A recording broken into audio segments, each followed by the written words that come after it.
Okay, let's just admit it. Stress is something we all know, right? It feels like it's just everywhere in our modern world. Looming deadlines, trying to keep up with everything, it can get so overwhelming. Frankly, it feels kind of broken. So today, we're going to dig into why our relationship with stress is so messed up, and more importantly, what we can actually do about it. All right, let's get into it.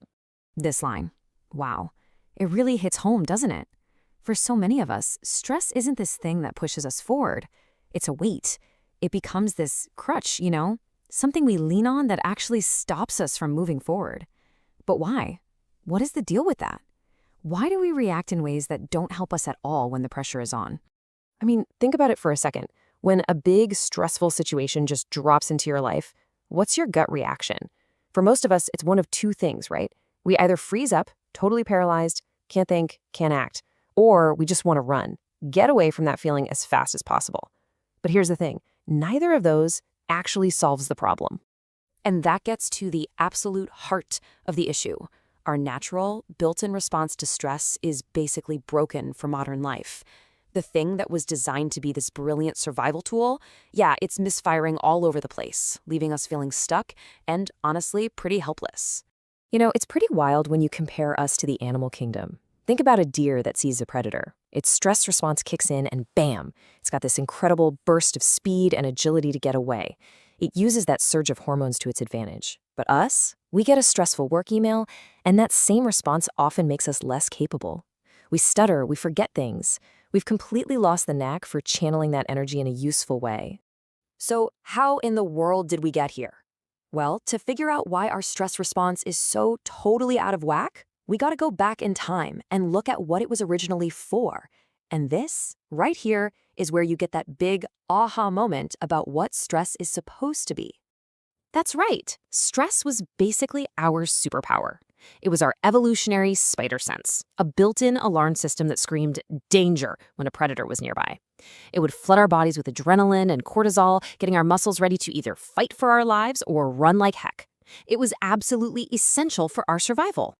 And this slide just lays it out perfectly. You can really see the massive shift. What used to be a life-saving spider sense has now become this bothersome anchor. The problem is, the threats we face today, a mountain of emails, bills, traffic, they aren't saber-toothed tigers. But our bodies don't know the difference. They sound that same primal alarm. And since there's no actual danger to fight or run from, all that energy just turns inward and weighs us down.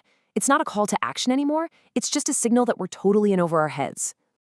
So, if our ancient wiring is the problem, what's the solution? I mean, we can't just change our biology. But what we can do is start rewiring our inner world. So this first set of tools is all about changing our mindset and our internal habits to better manage that faulty alarm system. This first strategy is a big one, and it's summed up perfectly here. Meditation over medication. It's so easy to think of stress as some disease we need to get rid of with a pill. And look, sometimes medication is necessary, but the point here is that we shouldn't jump to it. Pills might mask the symptoms, but they don't fix the root cause. The real change happens when we stop trying to silence stress and start seeing it for what it is, a signal. So when that alarm bell goes off, the goal isn't to just yank the battery out, it's to listen to it and respond. Things like meditation or yoga are amazing for this. By really focusing on your breath or the way your body feels in a pose, you pull your mind away from all those worries that are setting off the alarm. Now, the source suggests building up to an hour and a half a day, which sounds like a lot, I know. But hey, even starting with 5 minutes, just 5 minutes a day, can start to turn the volume down on that stress. All right, our next tool is pretty simple on the surface. Smile more, cry less. Now, I know what you might be thinking, that sounds a little too easy. But it's actually based on this really cool psychological principle. You can actually change how you feel on the inside by changing what you do on the outside. It's about consciously, deliberately building a more positive mindset. Yep, this is the classic fake it till you make it strategy. And it works. When you make the choice to smile, to focus on something good, you actually start to rewire your brain. A big part of this is curating your environment. Turn off the depressing news for a bit. Seriously, put on some music that just makes you happy, or watch a silly cartoon. It's about actively reminding yourself that, hey, life is good. You're protecting your mind from all that extra negativity. Okay, this next one is a real game changer. Improve, don't disapprove. This is all about how we deal with the stress we create for ourselves when we mess up. It's so easy to fall into that trap of beating yourself up, which, guess what, just adds more stress. The key is to completely reframe how you look at mistakes. So instead of seeing a mistake as this big red fail, see it as a stepping stone. It's data. It's a lesson. Take a step back, analyze what happened without all the drama, and then this is the important part. Create a plan to avoid it next time. And part of this is to just stop the comparison game. Stop scrolling and looking at what everyone else is doing. You're on your own path. Focus on improving yourself, not disapproving of yourself. All right, so we've talked about how to rewire things on the inside, but of course, we don't live in a bubble. So this last set of ideas is all about the powerful, powerful link between how we connect with others and how we feel about ourselves. Here's a simple truth that we sometimes forget. Our own well-being is tangled up with the well-being of the people in our lives. When they struggle, we feel it. But the awesome thing is, the reverse is also true. By actively helping others, you create this amazing positive feedback loop that helps you too. So what does that actually look like?